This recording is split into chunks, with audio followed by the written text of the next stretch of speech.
Today, we are only talking about the most anticipated movie of the year, not involving Diddy or any baby oil. And that, of course, is Superman, directed by Sean Gunn's brother, James. Is this Superman movie one for the Mount Rushmore of Superman movies, or does it go down like a big bowl of kryptonite coleslaw? Join me today for the first ever opinion about this movie on the internet on this episode of Movies Merica Live.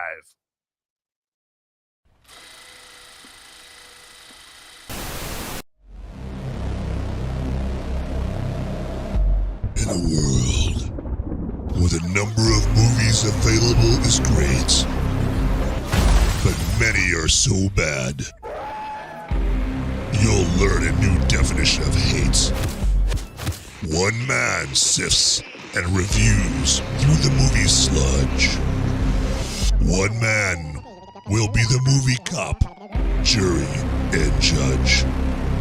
He goes by many names, but you know him by Movies Merica.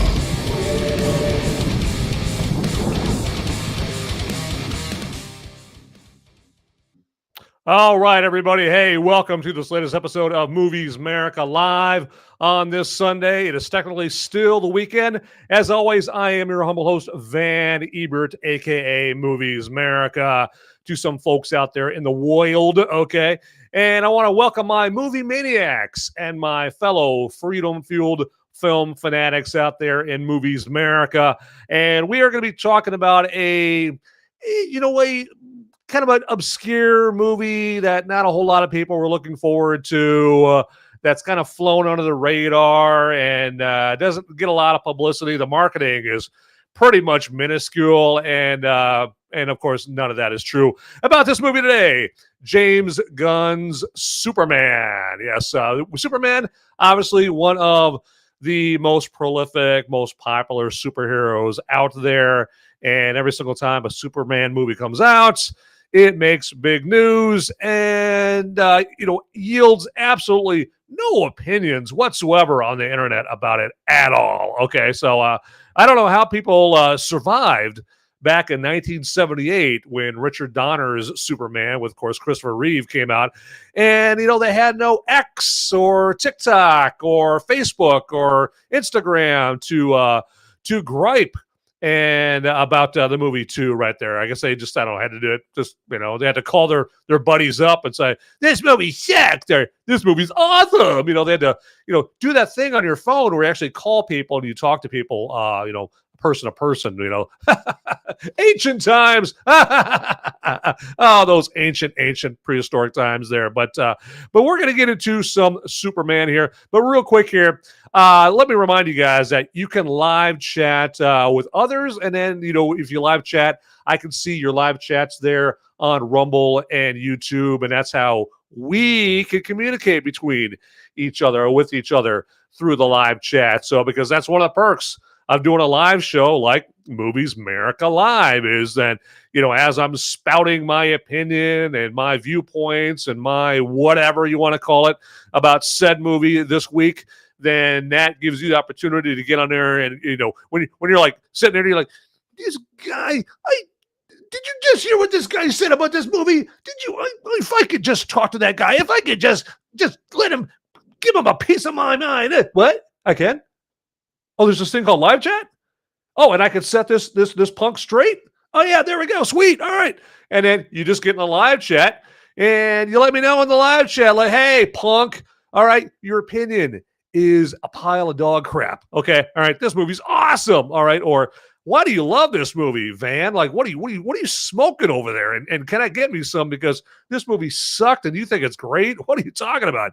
That's what the live chat is all for right there. And if you don't take advantage of it, well, that's your own fault right there. Okay. Because I have told you guys all about the live chat there. And if you don't want to go to those links in the live chat, well, you can simply just, get on there and you can just, give me like a poop emoji, or you could, just say hi or give me a thumbs up. It's all good in the hood up in here. All right, everybody. So, all right. So let's get into some Superman here instead of me blathering on here. So with the Superman, this 2025 version of Superman, directed by James Gunn, who of course did like the Guardians of the Galaxy movies, just did the Suicide Squad movie a few years ago that me and 3 other people saw at the theater. He's coming up with his own interpretation of Superman here, and he does what you would expect from James Gunn. Okay, James Gunn is one of the more lighter directors there. He is, he's kind of more fun with his movies there, or his movies kind of are a little bit more fun-hearted, and he doesn't take things too seriously. Okay, you're never going to see Schindler's List 2 directed by James Gunn. Okay, his movies are a little bit more on the lighter side, more heartfelt, that kind of thing, more goofy and quirky. Okay, not quite Wes Anderson quirky, but quirky. Okay, and so when he was doing a Superman movie, I figured that it was going to be a quirky, kind of weird, kind of out there. I'm surprised the soundtrack wasn't done by Danny Elfman. I mean, it's just one of those kind of Superman movies. And so in this Superman movie, James Gunn is well aware that there's been plenty of movies out there that have done the origin story of Superman already, right? It's been done to death. We know he's from Krypton. His father, Jor-El, and mother, Laura, they sent him from Krypton before Krypton went kablooey, and he landed in Kansas, and Mom and Pa Kent, raised him in Kansas, in Smallville, and blah, blah, blah, blah, blah. We all know that, right? So, and James Gunn knows we know that. And so he just starts right off the bat, right when the movie starts. Superman has been around. He's announced himself as Superman for 3 years now, according to the movie. The world is full of meta-humans, meaning people like Superman with superpowers, okay? And we have other meta-humans in this movie like Green Lantern, Mr. Terrific, Hawk Girl, Metamorpho, all these other meta-humans. And so Superman is considered a meta-human, okay? And so we get right into it. No origin story. And we learned right off the bat that not 3 seconds in the movie, we learned, Superman's already got his first ass beating. All right, he's already had his ass kicked once. All right, 3 seconds into the movie here. And then you see the scene that you've seen in the trailer where he just, crashes into the snow. He's got a whistle for Krypto, his dog, to show up. Krypto drags him to the Fortress of Solitude. The robots hook him up and expose him to the yellow sun rays. And then that heals Superman after he got his ass kicked by a character known as the Hammer of Baravia. Okay. No, that's not a new emo rock group or anything like that. That's a character in Superman there. And you'll learn what Baravia is if you watch the movie. So anyway, but so he gets all healed up, and then he flies back to Metropolis to get his ass kicked again by the Hammer of Baravia. Okay, and so that happens right there. Then of course he's working at the Daily Planet. It's like we've seen in other Superman movies. He's been working at the Daily Planet for at least a few years. Okay, because usually he reveals himself. Superman reveals himself to the world. Suddenly, this guy named Clark Kent is working at the Daily Planet. Don't worry that those two events coincide with each other. Just too much going on in the world to kind of put 2 and 2 together, right? So he's at the Daily Planet. Superman's been around. Superman's saving people. He's saving people from falling off of buildings and getting and drowning and all this stuff that Superman does. Now, Lex Luthor is, of course, in the picture here, and Lex Luthor is played by Nicholas Hoult in this Superman. And he, just like in all the other Superman movies, he hates Superman. Okay, he's envious of Superman. They kind of touch on that, or no, kind of. They really touch on it in this movie, how envious Lex Luthor is of Superman. And of course, Lex Luthor's main objective in all these movies is get Superman, get him. And so he of course does that in this movie, and you learn that Lex Luthor, he's like working with the government, the United States government, to try to use them to help him to take Superman down. The U.S. government is kind of like what they were in Man of Steel, where they weren't like, oh, Superman, welcome to our planet. It's good to see you, buddy. Oh, come on in. And hey, fly around and save whoever you want. Well, we can't wait to work with you, Superman. You're the best. Oh, yeah, come on down. Hey, you want to visit the Pentagon anytime? We'll bust out some coffee, tea, whatever you're into, Superman. Come on down to the Pentagon anytime. We, the U.S. government, we completely trust you. You're our buddy, Superman. All right. Like, no, the U.S. government is not like that at all, of course. All right. Just like they were in Man of Steel. In Man of Steel and in this movie, there's like, this guy, this alien from this planet Krypton is just flying around, and he's got these superpowers that make us a little bit nervous. And like, who does he think he is? It's kind of just flying around and doing whatever he wants to do. That kind of thing. So they're naturally suspicious and cynical about the whole thing there. And so Lex Luthor uses that to his advantage in this here. So, and then the rest of the movie is pretty much Lex Luthor hatching new plans to get Superman. And then you have Superman and Lois Lane. They're they're having some little relationship troubles, and then you get the Justice Gang working title for the name of the team there, with Green Lantern, Guy Gardner version of Green Lantern, Hawk Girl, Mr. Terrific is in it as well, and there are other metahumans. Humans on Earth, and they save lives, or they do superhuman stuff as well. And so whenever there's like a big threat to the city, big danger, you'll see Superman trying to save the day, but you'll also see Green Lantern and Hawk Girl and Mr. Terrific getting involved as well. And so they all work together in regards to countering Lex Luthor's evil, dastardly deeds throughout this movie. And I would not be doing you any favors if I give away any more than that. So, but that, and I should warn you, there's a lot going on in this movie. Okay, this is not one of those slow burn, like, God, hardly anything happens in this movie. Like, when's something going to happen? Like, come on, I'm falling asleep over here. Okay, no, it's not one of those movies. It's a very kinetic, frenetic pace. There's a lot of characters in it, a lot of plot, a lot of stuff going down in this movie. So I should warn you about that. And that doesn't bother some people. I mean, the ADHD crowd will love it. Okay.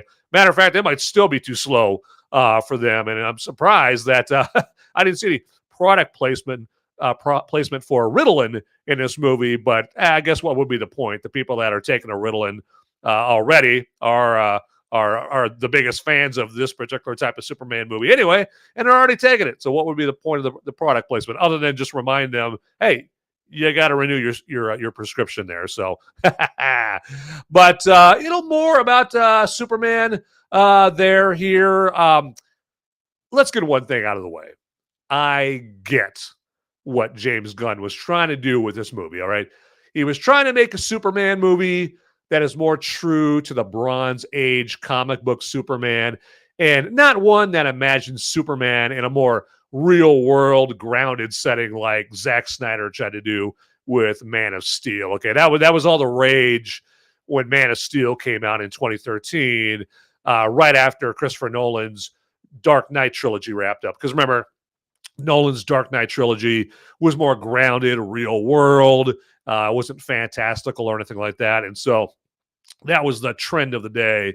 If you're going to come out with a superhero movie, a lot of people wanted to make it grounded and more real world. And so that's what Man of Steel was. Pardon me. And that's great. That's great that Gunn didn't want to make it all real world and grounded. He wanted kind of a more aloof Bronze Age comic book movie. Awesome. Fantastic. I have no problem with that whatsoever. Not all superhero movies have to be, funeral program, scary medical test results, guilty verdicts, serious. All right. Nothing wrong with a fun, lighthearted superhero movie. Okay. If that's all Gunn was trying to do here. All right. Fantastic. But it's not all he's trying to do here. Okay. Rub a couple of brain cells together and you'll realize that Gunn was trying to imagine what Superman would be if James Gunn, not Clark Kent, was Superman's alter ego. All right. Allow me. Right now, you might be like, come on, Van. Come on. Like, pull your head out of your butt. Like, what are you talking about here? Allow me to provide some evidential context to that.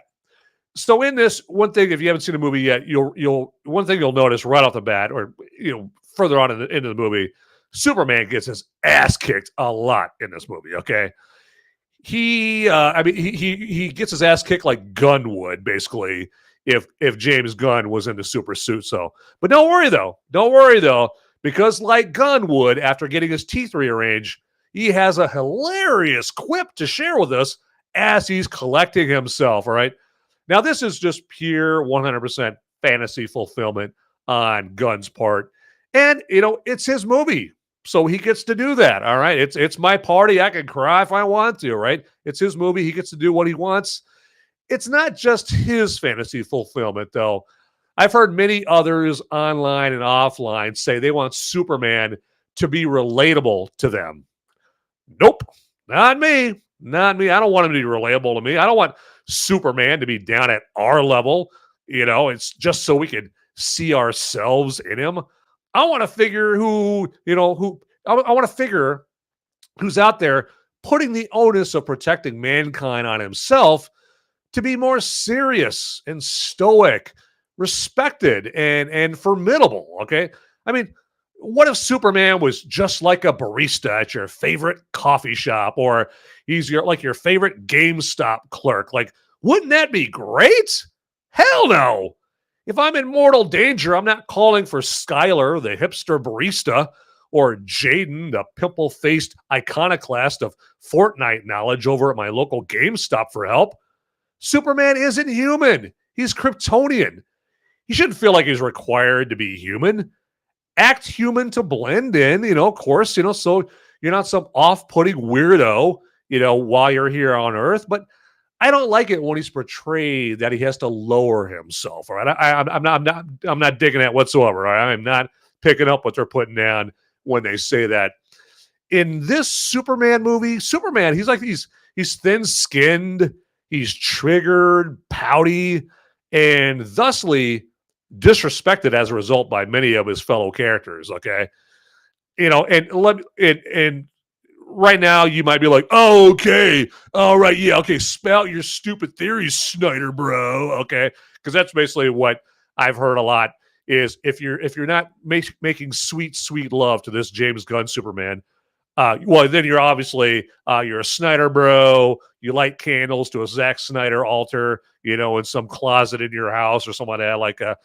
So it's like usually people do this false dichotomy. If you're not absolutely in love with this James Gunn movie, well, then you must be deeply in love with Zack Snyder's Man of Steel. Well, I'm gonna clear that up right now, and we're gonna get one thing straight. I did not like Man of Steel, not at all. Did not like it whatsoever. I had high hopes for it in 2013 when it came out, because it came out right after Christopher Nolan's Dark Knight trilogy ended.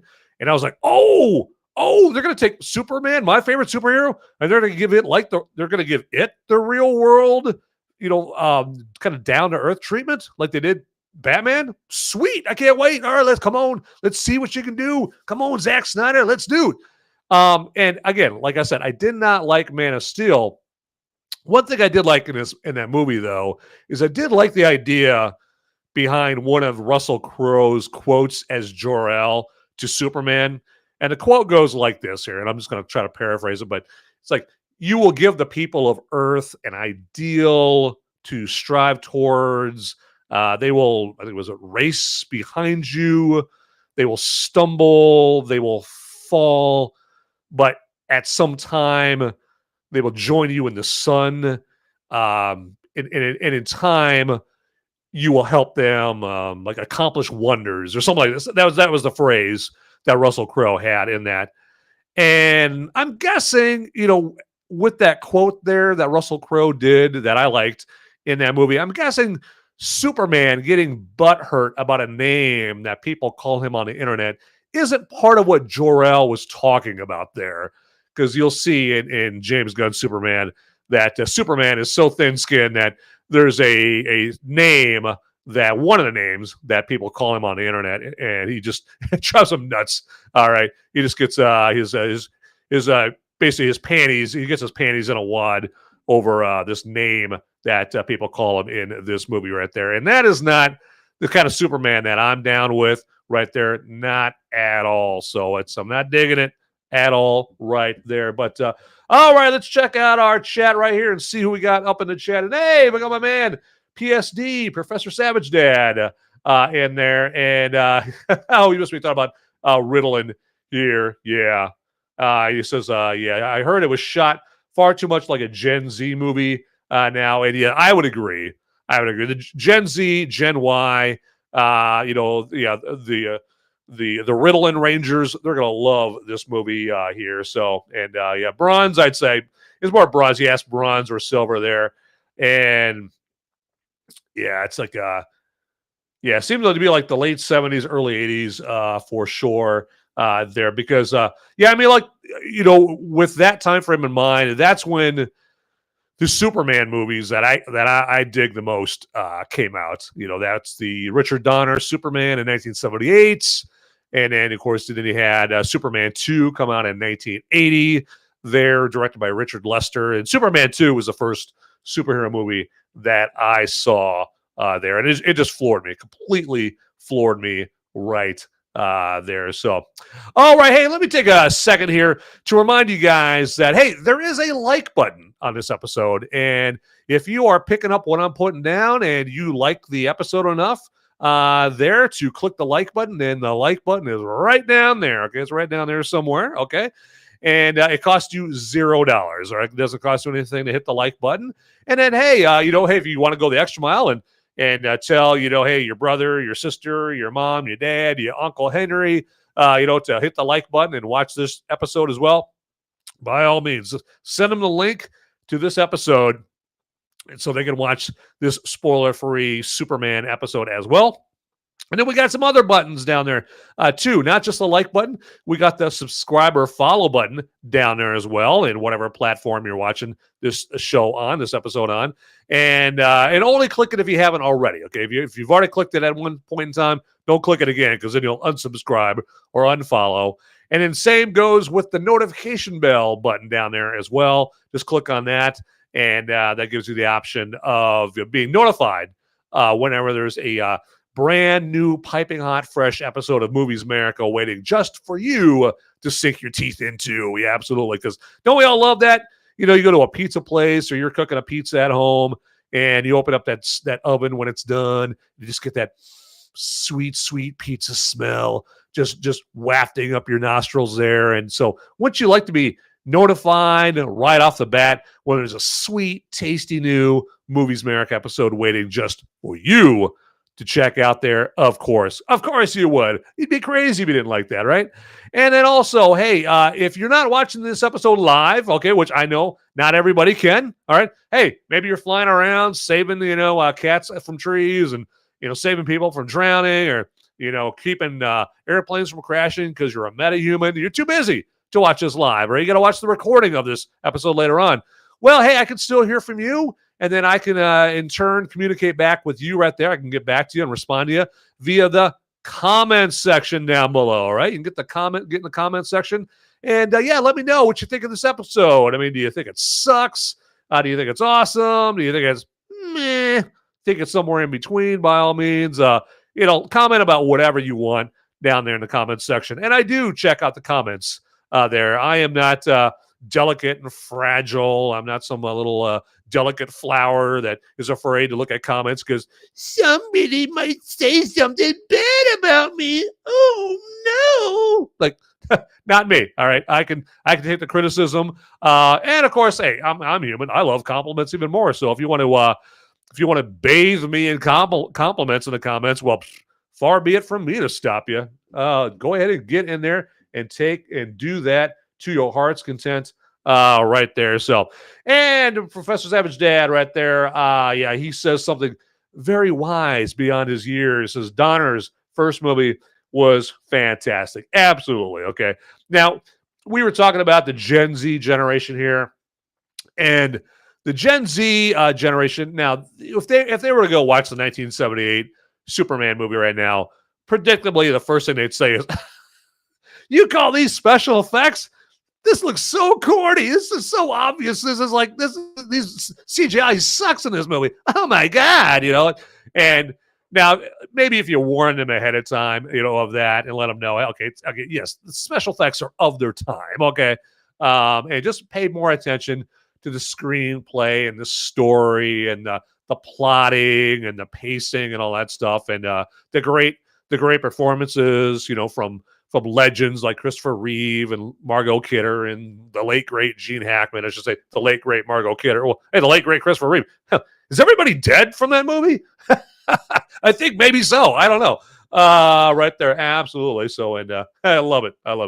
All right. Let's move on with, Professor Savage Dad right there, dropping the heat, saying Leslie's in lust with his beard right there. I don't know. We better get Leslie in here to get her 2 cents on that whole subject right there. I'm just hearing the Professor Savage Dad side of that story right there, but there's 2 sides to every story right there. So, Leslie, if you're listening out there, if you're watching right now and you haven't gotten a live chat, get in here, and maybe you might have to set the record straight on that one right there, because Professor Savage Dad, yeah, sometimes he bullshits. A little bit. Just a little bit right there. All right, there you go right there. And let's talk more Superman, shall we, right there? Because I'm sure that's why a lot of people are checking out this episode, not to hear me talk about hitting the like button or something like that. No. But real quick here, I'm going to take a tug off my beer here real quick.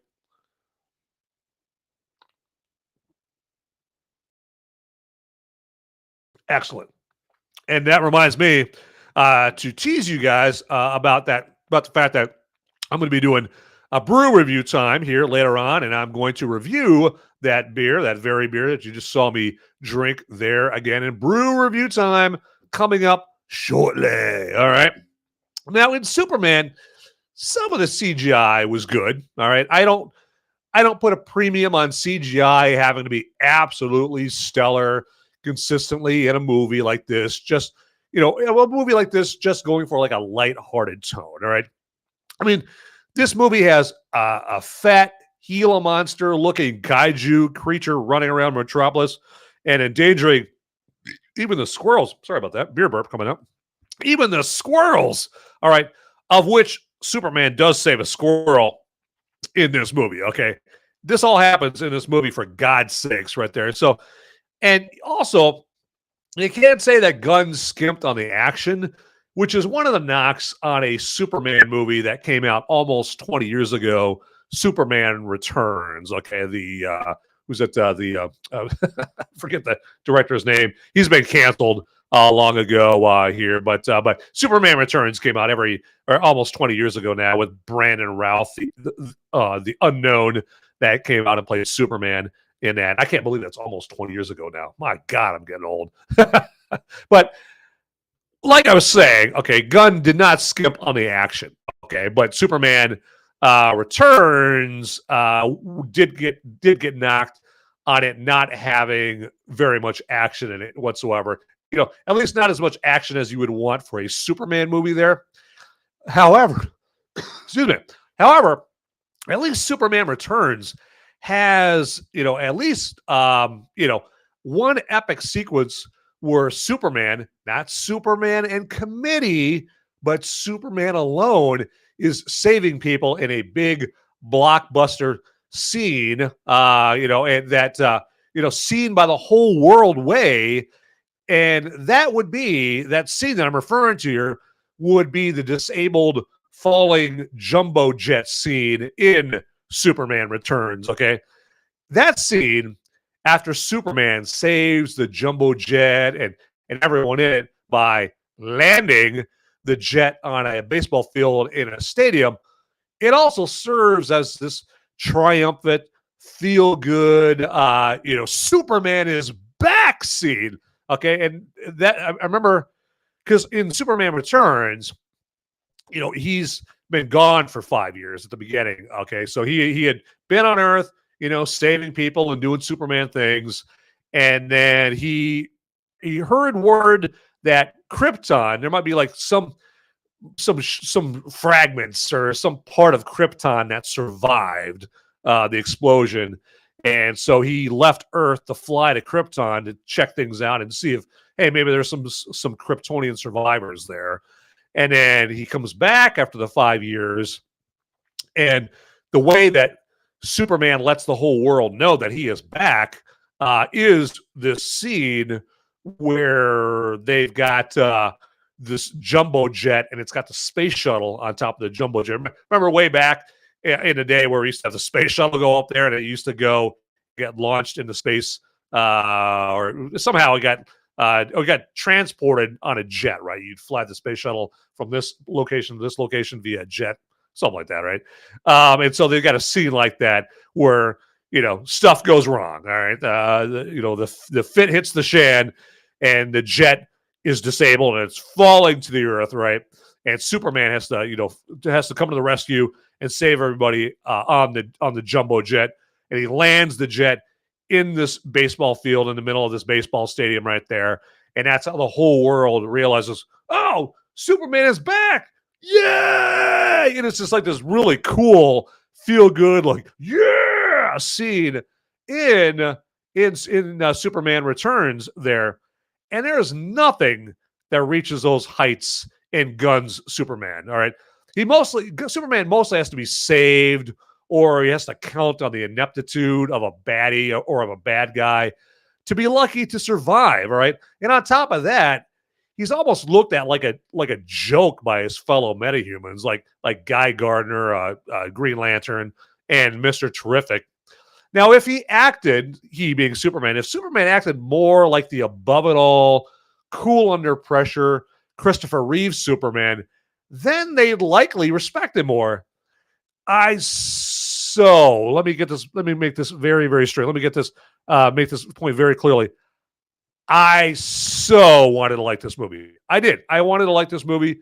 Superman is my favorite superhero because, again, like I said before, the first superhero movie I saw was Superman 2.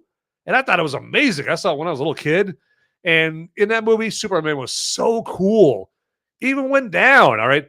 Now, in Superman 2, he had to go up against his fellow Kryptonians, right? He had General Zod and his two sidekicks right there.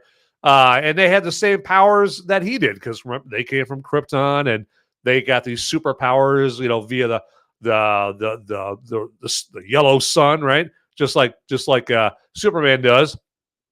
So he had to go up against these bad guys that had the same powers he did, not just some egomaniac like Lex Luthor. Okay, he had to go against some formidable odds in Superman 2. Okay, now speaking of Lex Luthor, Nicholas Hoult, like I said before, he plays Lex Luthor in James Gunn's Superman, and trust me, Nicholas Hoult is a fine actor. Okay, see him in movies like Mad Max: Fury Road. He's in Warm Bodies with the very eye-catching Teresa Palmer in that movie. I've always dug her. All right. He was also in Juror Number 2. I think that was like Clint Eastwood's most recent movie, Juror Number 2, that came out a couple years ago. Nicholas Hoult was fantastic in those movies right there. However, he does nothing impressive for me as Lex in this movie. He's charismatic and does some things we haven't seen before, but he's not even Kevin Spacey in Superman Returns. And he's not even in the same hemisphere as a late, great Gene Hackman, all right? Gunn, you tried, but in my eyes, you failed, all right? And that breaks my heart. Like I said before, I so wanted this movie to be good, all right? I don't want a bad Superman movie. Matter of fact, I don't want a bad any movie, all right? I'm a movie critic. Let me pose a question to you real quick. All right. Do you think it's more fun doing my job if a movie is bad or if a movie is good? I'll give you 3 seconds with some Jeopardy music in the background, but you're only going to need 1 second to answer that question, right? Of course, my job would be more fun if movies are good. I hate it when movies suck. All right. Like last year is a good example. Remember when they did the Crow remake last year? I had to sit through that pile of crap. All right. I had to sit there and watch that. Don't you think I would enjoy what I do more if last year's The Crow, or I think maybe it was this year. No, I think it was last year. Do you think I would enjoy what I do more if that movie was awesome and great? Of course I would. So of course I wanted James Gunn's Superman to be good, but unfortunately, in my opinion, it was not. Okay, now there's gonna be a lot of people that they're not gonna be able to resist that human thing we do sometimes, where we sometimes convince ourselves, we force ourselves to like something because it's the latest version of something. So we can't possibly be like, well, this is the latest version of this thing. I can't not like it. I have to like it because it's the newest version, right? I have to. I have to, right? And so, and I don't deal with that. That's not something that I'm dealing with right now with this. But again, I did want this movie to succeed. However, though, all right, that's me. However, though, this version of Superman will definitely appeal to the high self-esteem, timeout generation, Gen Z and Gen Y crowd more than it did me, of course. And the kids. My God, the kids are going to love this movie. They're going to love it. They're going to be tugging on mom and dad's arm, and they'll be like, you better take me this movie, otherwise I'm going to throw the biggest temper tantrum you've ever seen. All right. They are going to be doing that left and right to their parents. Of course, thanks to Krypto, the dog, being in the trailers right there. So with that being said, I do predict that James Gunn's Superman is still going to be a box office hit. It's going to be a box office hit because there's demographics for this movie, demographics that are going to like this movie. Okay. And like the Gen Z and Gen Y crowd, a lot of them probably haven't seen, the 1978 Superman or Superman Returns, maybe even, and they, their generation, how how they've been raised and whatever. And I hate to generalize, but obviously there's exceptions to every rule there, but they have been cultivated and taught, and just their environment has made them people where they don't like things unless things are just boom, boom, boom, boom, boom, coming at them left and right, like constantly. I got to always have things going on. Always got to have things. Always going to be flying at me. Things always going to be going on, and they're not down with movies that just kind of like, okay, hey, we're going to pump the brakes. We're going to allow you to soak into the atmosphere and the story and catch your breath so that you can enjoy the story and you won't forget about the story in the movie 5 seconds after the end credits roll. You're going to really like this movie. You're going to remember it. It's going to be top of mind for a while because of the pacing and how impactful the movie and the story is, because we've thrown the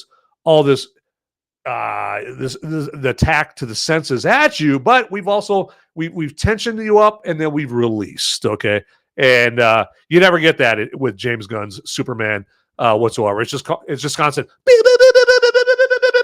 just stuff coming at you all the time. And again, the kids, high on sugar cereal, and the Gen Z and Gen Y crowd will love it. They will love it immensely right there.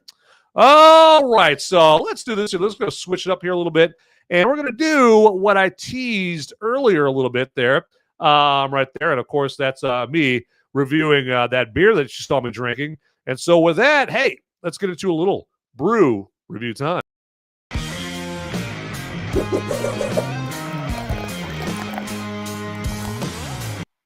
All right, here, ladies and gentlemen, boys and girls, let me introduce you to today's brew. And that would be some Left-Handed Brewing Meyer Lemon Drop Shandy, okay? And this comes to us out of Colorado. And I just wanted to review a brew that's just as bright and sunshiny as this James Gunn Superman movie, okay? Because like I said, this movie is very colorful and light and bright. And, it's that kind of movie right there. It's nothing dark or anything like that. It doesn't have like a haunting, bass heavy Hans Zimmer soundtrack. Very light and fantastical, okay? And so I wanted a beer that's kind of like that right here, like that, okay? And I have to say, simply, this is just a tasty brew. Very tasty. I'm not getting any money from Left Hand Brewing Company or whatsoever, so I'm telling you that objectively. I would, if this tasted like garbage, I would definitely tell you that as well. Now, I do have to warn you, though, some might think that this tastes a little too much like candy when they're drinking it, or like soda pop there.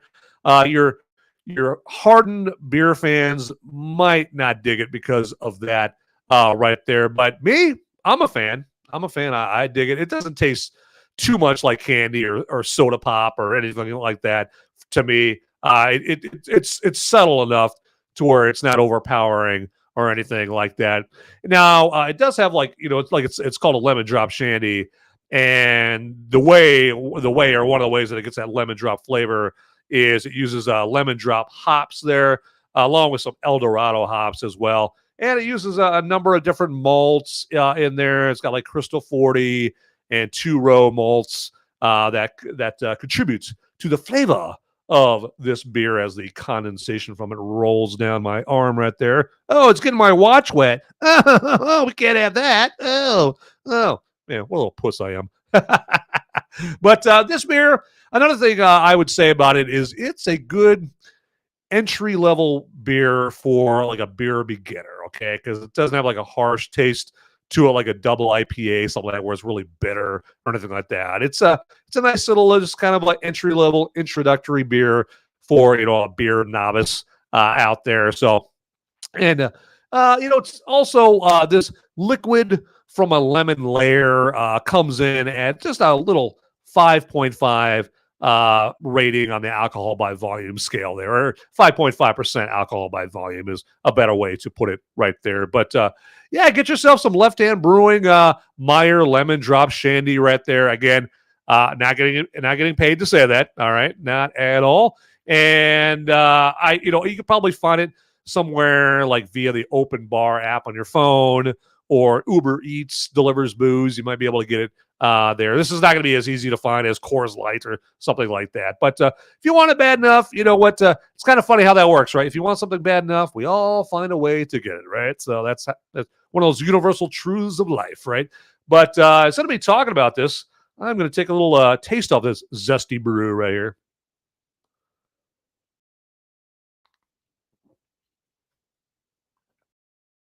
All right.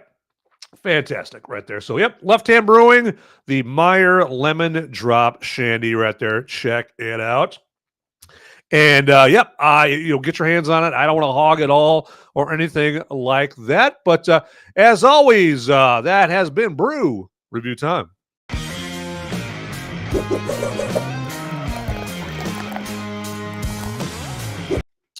All right, bear with me just a moment here. I'm just going to take care of a little house keeping going on up in here, and let's do this, and there we go. All right, yep. I knew I did something wrong here. I shouldn't have done that. All right, there we go. And let's do this. I just got to take care of something there. Talk amongst yourselves. Maybe come up with a witty and comical way of telling me that you think I'm full of crap with my opinion of Superman so far there. So, but because you know what? Hey, that's just my opinion there, and that's why I like to do this show. Is like just throw my 2 cents out there about movies, and that's how I roll over here. Okay, and real quick here, just let me remind you that we do have Movies Merica merch. Okay, we got Movies Merica t-shirts. Movies Merica phone cases, shot glasses, pint glasses. You can even get like a Movies Merica necklace if you're really wanting to piss off your wife, during your anniversary. Or you really want to overdo it on your first date, with the girl, and also make her make this face like what the hell is Movies Merica? And why are you giving me jewelry on our first date? I'm out of here. This date is done.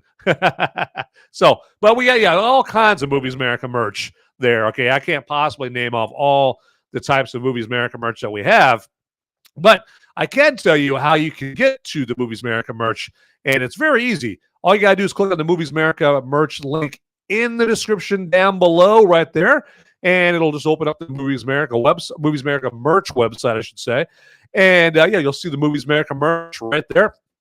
Now, you might have to scroll down a little bit there to get to the Movies Merica merch right there, but trust me, it's there. Or you might get lucky. It'll be right up there at the top of the screen right there, okay? And then after you get your Movies Merica merch that you want to buy into the old shopping cart there, after you've wandered the Movies Merica store and all the aisles in the store with your shopping cart, and you get all that merch in the shopping cart, well, then there's a promo code field there for you. And if you put in promo code MOVIES, you are going to get free shipping on that merch. I know, pretty sweet, right? Hell yeah! Don't say we didn't. Don't say we've never done anything for you, okay? And so get that free shipping there, and it doesn't matter how much merch you buy, okay? If you plunk, $700 worth of Movies Merica merch in your cart, doesn't matter. You're getting free shipping and all that there, my friend. Absolutely. There you go. So, all right, there we go. All about the Movies Merica merch. And let's check out the live chat right there. And Professor Savage Dad says he should review whiskey. Yeah, he should. There you go. Exactly. So that's what I was going for with this show, because as we all know, there's thousands and thousands of movie review shows on YouTube, right? Even well-known figures like Ben Shapiro or other like political figures, or like well-known political figures, are dipping their toes into the movie review game, right? I mean, which just pisses me off, because I'm like, you guys are already well-known enough. Now you're gonna horn it in our territory, come on, but the one thing, that's why I do the brew reviews. That's why I do the beer reviews on this, is because it differentiates me from all those thousands of other movie review shows, because not only do you get my 1.5 cents on the movie, all right, you also learn about a sweet, tasty brew, or not. It might be a terrible brew. It might be a piss poor tasting brew, but I warn you about a piss poor tasting brew, or I turn you on to a tasty, tasty brew. And so that differentiates me from, all the Jeremy Johns and the Chris Stuckmans and all the other film reviewers out there, okay? Because they don't do that shit, not at all. And they don't do their shows live, okay? That takes talent to do a live show right there, okay? I'm not trying to blow sunshine on my own ass, but it's hard to do a live stream right there where you could hear from people live, and you could take their slings and arrows or their compliments live. Jeremy Johns, Chris Stuckman, they don't do that stuff, okay? There, so none of them do it, but I do, and so so that's another difference between me and them. And then also I kind of have I do the movie military moments there on Thursday nights, where I honor a Congressional Medal of Honor. None of those shows do that stuff right there. So I got a number of things I do differently. Okay, so Professor Savage Dad, back to you. Okay, you should do a whiskey review there on a show, because that would definitely differentiate you. If you're going to do it as part of like a show about something else, right? Maybe you're going to review music or something like that. Better not get in a movie reviewing game. All right, I don't need another competitor. All right, there. But yeah, if you reviewed music and you did like a whiskey review as part of that, that already differentiates you from the Million Man March out there of reviewers out there. So absolutely. But all right, and Lindy Rig 87, welcome to the live chat right there, and we got Beyond Formal up in here as well. Absolutely welcome, gentlemen there. And Lindy Rig 87 says he was sober for that. Wow. So takes some work right there for you, Lindy Rig, I tell you. I kid because I care. And there we go. And yeah, exactly, Professor Savage Dad. So yeah, one of the prominent movie reviewers out there is John Toby Maguire's Dick Campia there. So, and that guy is such a tool there. Him and John Roca, God. They're out there, and if you want to hear somebody who tells it like it ain't, check those guys out right there. And I don't apologize for a second saying that about them there. And then so I don't know how Robert Meyer Burnett still hangs out with John Campia, but he's got more tolerance than I've got right there. And Robert Meyer Burnett, I think he's more on the liberal side as well, but he kind of keeps it more at bay during his actual show, I think. But he's pretty good. So he basically turns into a TDS infused turd though on X. But hey, that's Robert Meyer Burnett's right to do that on X. We all throw our opinions up on X or TikTok or Facebook or whatever. So all the time. There we go. And Professor Savage says, I will stick to reviewing comic books. Thank you. There you go. Yeah, you got that. You will not worry. You will not have to worry about me getting into that realm right there. Not that I don't like comic books. I just didn't read a whole lot of them right there. He says he hunted it. He hunted for it movies. Yeah.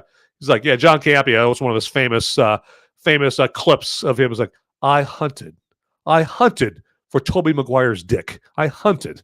It's like, and of that we have no doubt. I'm sure you've hunted for a lot of dick there. Absolutely.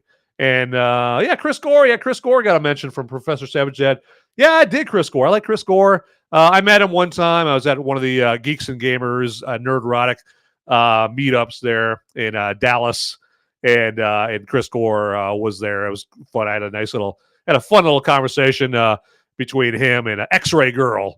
And I remember I walked up to Chris Gore, and the first thing I said to him is, Alan, 10 seconds, Alan, 10 seconds. And if you watch Chris Gore's show, you'll get that reference right there. And he got cracked up there. And also I took a moment here just to plug my show to Chris Gore there. And so I was like, I busted out my phone. I'm like, hey, so Chris Gore, yeah, this is what my set looks like, and this is what my show looks like. And I don't know if he was like just patronizing me, but he was like, whoa, I like your set. I like that. I like, wow, nice setup you got there and that kind of thing there. But my ego can't possibly allow me to think that he was just patronizing me. My ego has to believe that he was like, whoa, Van, wow, what a setup. Wow, I should be doing it just like you do. You're the reason live streaming was invented there, Van. Oh, hail to Van. Like that's what my ego tells me I have to believe right there. Of course, that's not true, but anyway. And Professor Savage at R&B, Robert Meyer Burnett is a pretty legit reviewer. Yeah. So he basically he's kind of, he annoys me on X. So with his political stances there, he takes every chance to go after Trump and whatnot there. So, and again, I go after Trump too. So, when he legitimately deserves it. So, but he even goes after him, like even when he doesn't deserve it. But anyway, enough of politics. This is Movies Merica, not Politics Merica there. So, but hey, all that to say is welcome, gentlemen. I appreciate you guys jumping in the live chat right there. Let me check the other live chats here, and we're good to go there. All right. So, where were we, everybody? Oh, I know. As always, I've got some more random thoughts about this week's movie, and then, of course, because I beer burp yet again, I've got random thoughts about this week's movie, Superman. And my first random thought is Rachel Brosnahan. To her credit, I think she's a better Lois than Amy Adams was from Man of Steel, and Brosnahan, she does resemble the classic Margot Kidder Lois, more than Amy Adams did or Kate Bosworth did in Superman Returns. I thought Bosworth was fine in Superman Returns. She just didn't look like the Margot Kidder Lois Lane there. And I do think that Rachel Brosnahan and David Corenswet, who plays Superman, they do have good chemistry, and she does a serviceable job portraying the cynical modern day journalist to Superman / Clark Kent's more optimistic, humanistic character who just believes the best of everybody. He just always sees the good in people there. So Rachel Brosnahan, to her credit, she doesn't do too bad a job here as Lois Lane. I think the first time I ever saw her it sounds weird to say, she played a hooker in House of Cards. The Netflix Kevin Spacey Robin Wright show there. She played a hooker. She was like a supporting character in that movie. And so she was in that. Of course, then she's really famous now. She was in the Marvelous Mrs. Maisel or however you say that on whatever streaming service that was on there. And then another random thought I have about Superman is Gone is the John Williams classic Superman music. except for a couple of times where it gets plunked into the middle of the movie. And Williams' score isn't replaced by a score done by another icon of movie soundtracks, like Man of Steel did by bringing in Hans Zimmer. I still say Zimmer's score to Man of Steel was quite literally the best part of Man of Steel. And that's not a good thing. If the movie score to your movie is what people say is the best part of your movie, not good. Okay. But I still rock Hans Zimmer's Man of Steel score in my car all the time there. Now, the actual James Gunn Superman score is done by a couple of gents by the name of David Fleming and John Murphy. And if you're going, who? You're not alone. All right. This score illustrates at least one reason why John Murphy's and David Fleming's IMDb filmography is pretty sparse compared to that of some of today's more acclaimed movie composers, guys like Michael Giacchino, Thomas Newman, James Newton Howard, Howard Shore, Lauren Balfe, Marco Beltrami, and the guy who did the Gravity. Stephen Price. Stephen Price is fantastic. So, and if you look at their filmography on IMDb, like this just goes up and down. Just scroll and scroll, and you'll see they've done scores to a number of movies out there. Particularly like James Newton and Howard Shore too, but Hans Zimmer, because they've been in the game for a long, long time right there. But yeah, that's my random thoughts there about Superman there. So, and I want to just take a second here, just of course, toot my own horn of my show that I do on Thursdays, okay?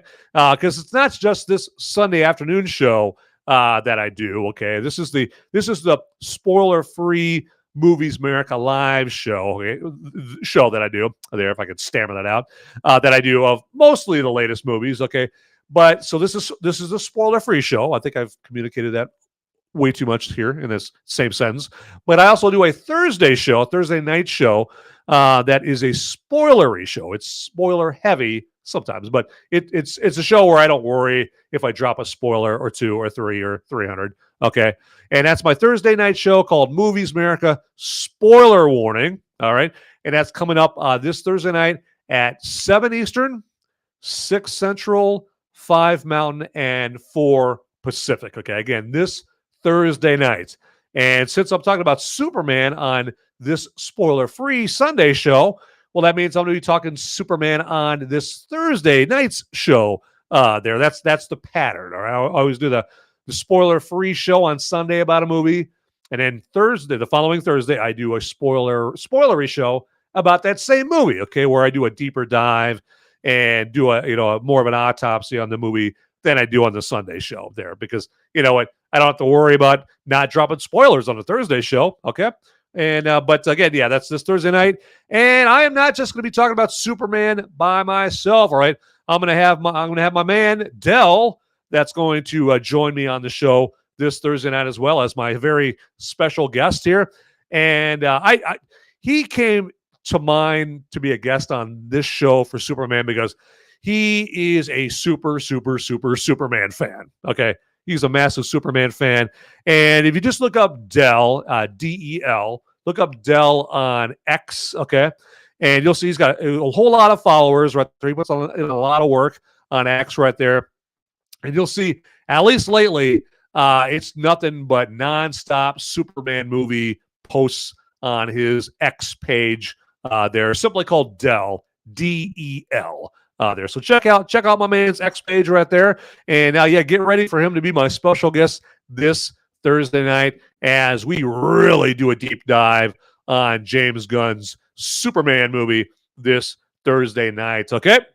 All right. So one of the foundations, one of the institutions of every Sunday Movies Merica live show is the segment where I tell you whether this week's movie is an after-school special, okay? And so I'm going to do that exact same thing for Superman as well. So Is Superman a woke after school special? Well, it's not, okay? And it's not just because what I'm about to talk about isn't stated explicitly in the actual movie per se. All right. And that's the only reason I wouldn't call this movie woke at all. Okay.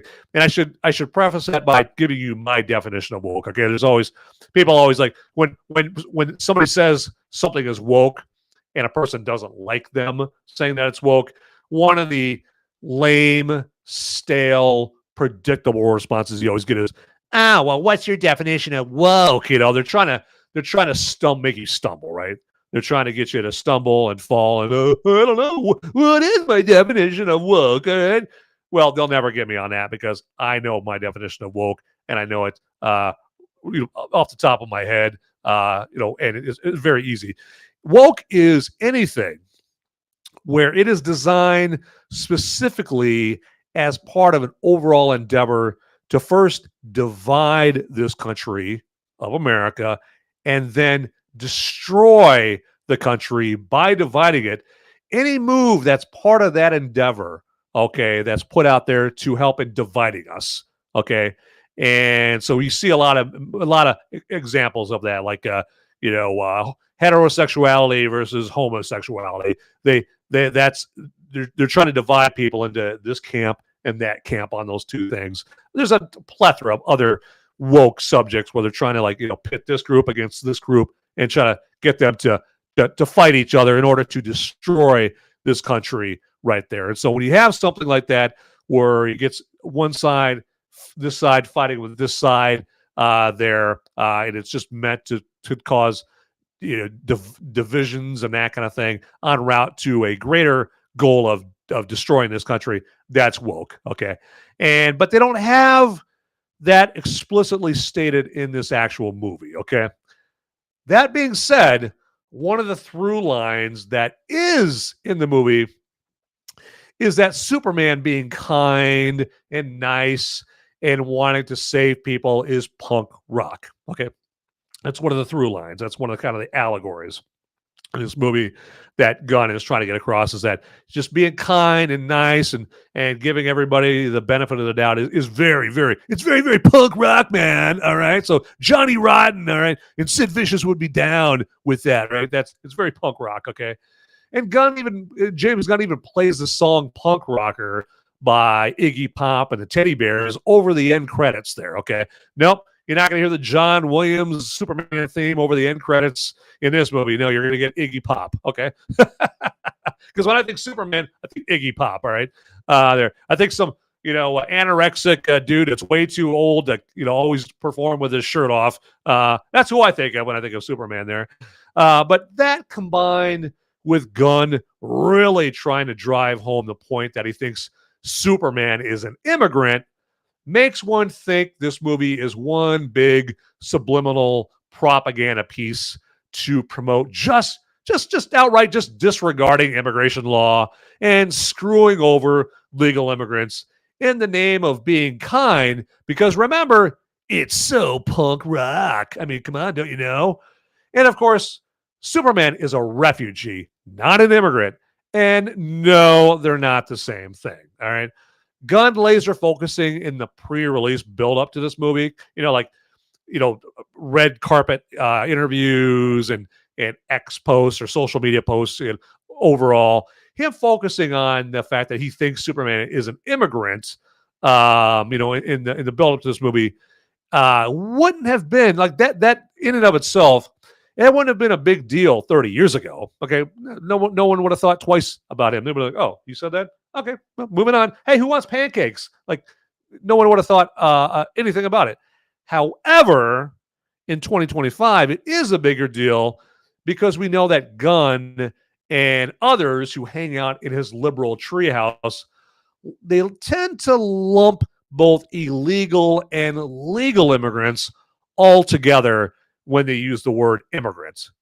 Then right after they do that, what do they always say? They say we support all immigrants, okay? Which, of course, takes a big old steaming dump on all the immigrants who did the right thing and immigrated illegally and rewards all those illegals that just thought, hey, I'm just going to cut in line right in front of those who did it the legal way. Again, because remember, it's so punk rock, everybody. It's so punk rock to do that. Yeah, punk rock, baby. All right. So, I mean, hey, if it's good enough for Sid Vicious, it should be good enough for you right there. It's so punk rock. All right. Here we go. All right. I don't know if I responded back to this, but yeah, Professor Savage said, Chris Gore and you are my faves, referring to movie critics. Well, thank you, Professor Savage. I dig that right there. Absolutely. That's very nice of you to say. And I will take compliments all day long. Absolutely. Love it. And okay. So real quick here, just let me take a minute here to let you guys know that, hey, if you guys are, liking what I'm doing here enough to where you maybe want to throw a buck or two my way, only if you rightfully think that I deserve it, then you can definitely do that, whether you're watching me on Rumble or YouTube, okay? And the way you do that on Rumble is it's very easy. So if you got the live chat up, down by where you type in your live chat message there, if you're typing like, hey, Van, I like your show, or whatever, wherever you type that in there's a button down there with a $sign on it. And you just got to click on that, and it'll just ask you how much you want to donate. And that's it. Very simple, very easy. And then if you're checking me out on YouTube, well, all you got to do is go down, again, where you type in your live chat message. It's very similar. And you just look for the button with a dollar bill on it, and then it'll ask you just how much you want to donate to. And there's no limit there. Okay, this is like the high rollers table in Vegas right there. There's no limit. All right, there you go. You can just you just go as crazy as you want right there. Okay, so but if you can only do a buck or two, that's totally cool. I appreciate that just the same right there. But again, only if you feel I deserve it because yeah, I'm not going to be one of those people that is going to guilt trip you if you don't throw money my way or anything like that. Nope. I'm like, you know what? Hey, if we start kind of doing that thing like, no one's giving me money. I am a big proponent of that. Of one of my favorite saying is, you know what? Nobody cares. Work harder. Okay, there you go. Or work smarter. That's probably a better way to say. Oh, you're sad because no one's giving you no one's giving you money for your show. Well, you know what? Too bad. Work smarter. There you go. Nobody cares. And that pertains to this guy right here as well. All right. So my final thoughts on Superman as we get ready to fly back to the Fortress of Solitude here is I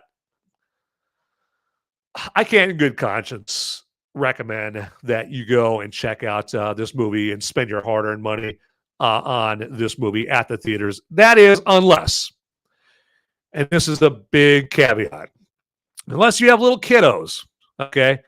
And your kiddos undoubtedly are going to see the trailers for this movie, and they are going to, believe me, they are going to just guilt trip you and lobby you and whine and cry to get you, mommy and daddy, to go and take them to go see Superman. And to that, I'm like, I can't blame you for doing that. I mean, what are you gonna do? Look down at those little eyes and go, nope, I'm not taking it to see Superman. No, you're not gonna do that. You're like, all right, I'm gonna take my kid to Superman, all right? And also, there's probably a lot of people out there that they grew up on the Christopher Reeve Superman, or maybe even went and saw Superman Returns almost 20 years ago, and that was the Superman movie when they were a kid. And so they're like, hey, I want to seize on this opportunity to where I can take, my kids or kid to a Superman movie while they're, yay tall, right? And they're wee little kids, so that they can have, their little childhood Superman movie moment right there. So if you're going to take your kids to go see it because of that reason, I'm not going to dog at anybody for taking them for that reason right there. Okay, that's totally cool. I mean, not that you need my permission.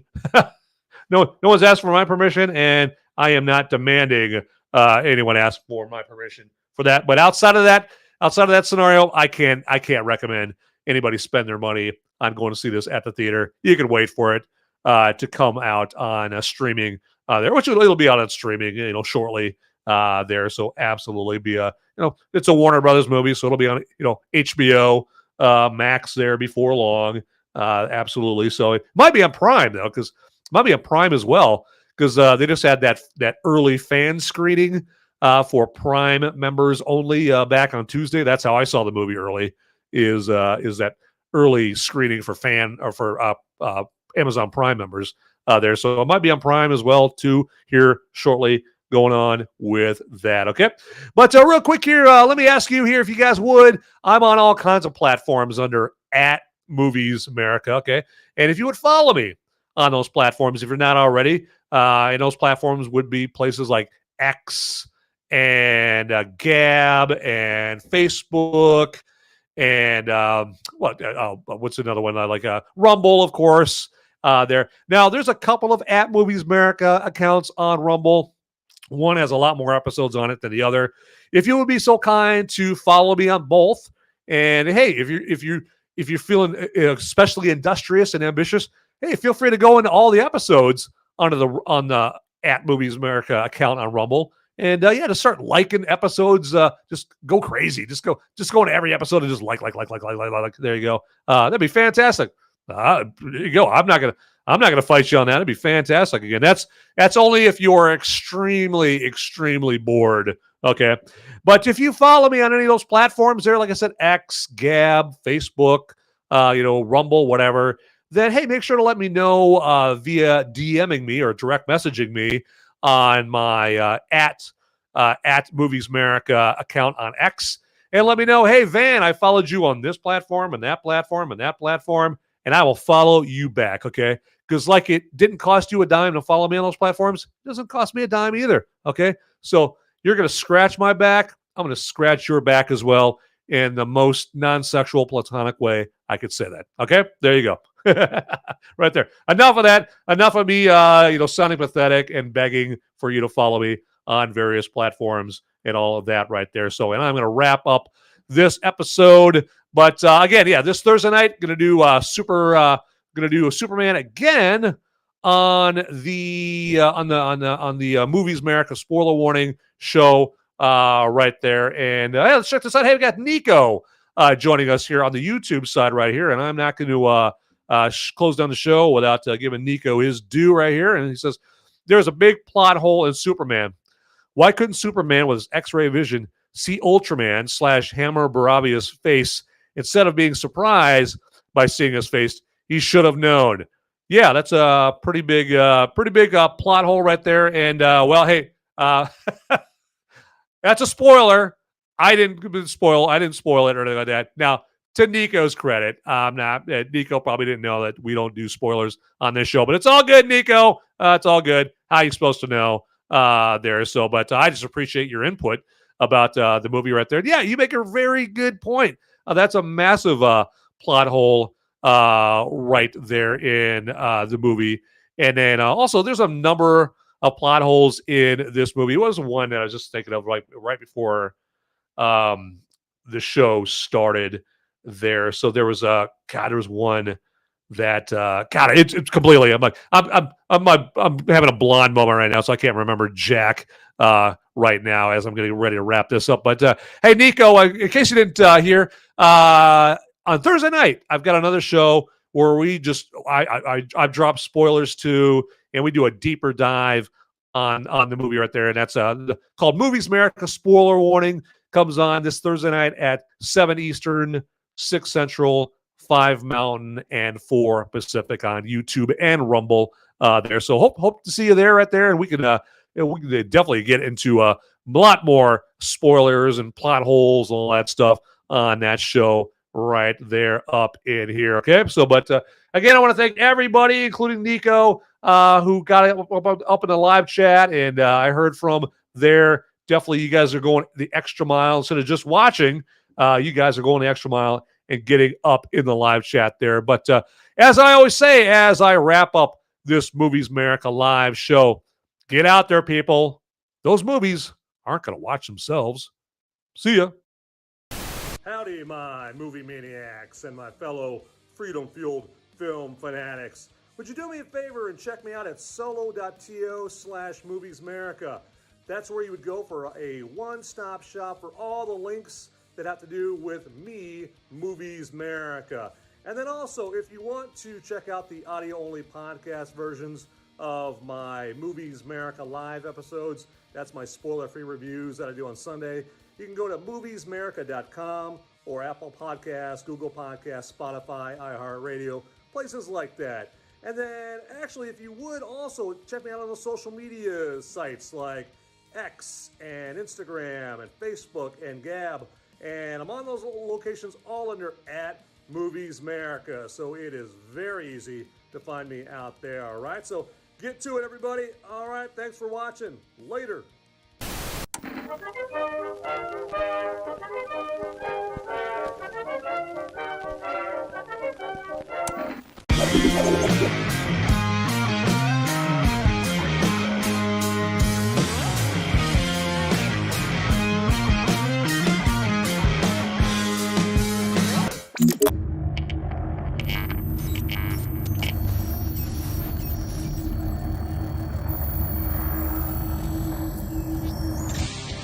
Hey guys, don't leave the video quite yet. Okay, I've got the Popo. They're coming after me, and I don't have much time to tell you, but you need to like and subscribe this video right here, down below. It's right down there. It's just waiting. It's waiting for you down there, okay? And make sure you watch these videos over here too. You'll be doing me a big favor. I'll be in handcuffs pretty soon. All right, thanks for watching.